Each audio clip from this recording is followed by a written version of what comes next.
Hi, Caleb Howell with RedState.com, which is a blog, if you couldn't tell by my tennis shoes. I'm also a former Marine, so I may be a little unrefined here. Bravo. My question is mainly for the Warriors. We were talking about how to identify the enemy, and last week, Helen Thomas, pausing for booing, it was after the Christmas bombing incident, and they were talking with the counterterrorism czar, and her question was, why do they want to do this? And the answer was, well, because there's this warped version of Islam that is motivating them. And her question again was, why? Why would they warp a religion in order to attack us, as if that was the order that had happened? And so we got to attack America, let's warp Islam. What do you say to people who will jump through any mental hoops in order to make us the bad guy? Because her conclusion is that they are fighting a war to be isolated and sovereign, not a war against us. How do you answer people like that? Joe? We'll stick you with you're the smartest guy here. We're going to stick you with the hardest question. We got some legal advice here. Maybe we can figure this out. I'd say take the fifth. Yeah.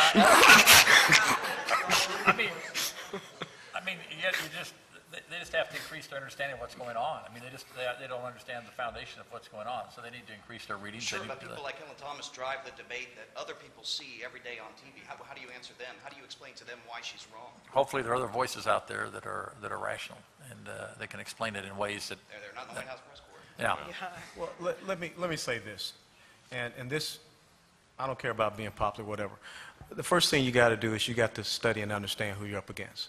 And you must realize that this is not a religion that you're fighting against. You're fighting against a theopolitical belief system and construct. You're fighting against something that's been doing this thing since 622 AD, 7th century, 1388 years.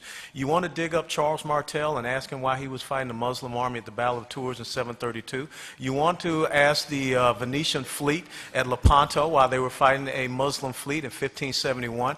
You want to ask the Christian, the Germanic and Austrian knights why they were fighting at the gates of Vienna in 1683. You want to ask people what happened at Constantinople and why today is called Istanbul, because they lost that fight in 1453. You need to get into the Quran. You need to understand their precepts. You need to read the Surah. You need to read the Hadiths. And then you can really understand this is not a perversion. They are doing exactly what this book says.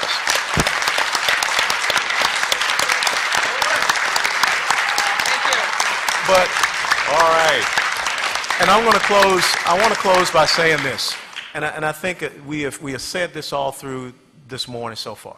Until you get principled leadership in the United States of America that is willing to say that, we will continue to chase our tail, because we will never clearly define who this enemy is and then understand their goals and objectives, which is on any jihadist website, and then come up with the right and proper goals and objectives to not only secure our republic, but to secure Western civilization. Thank you.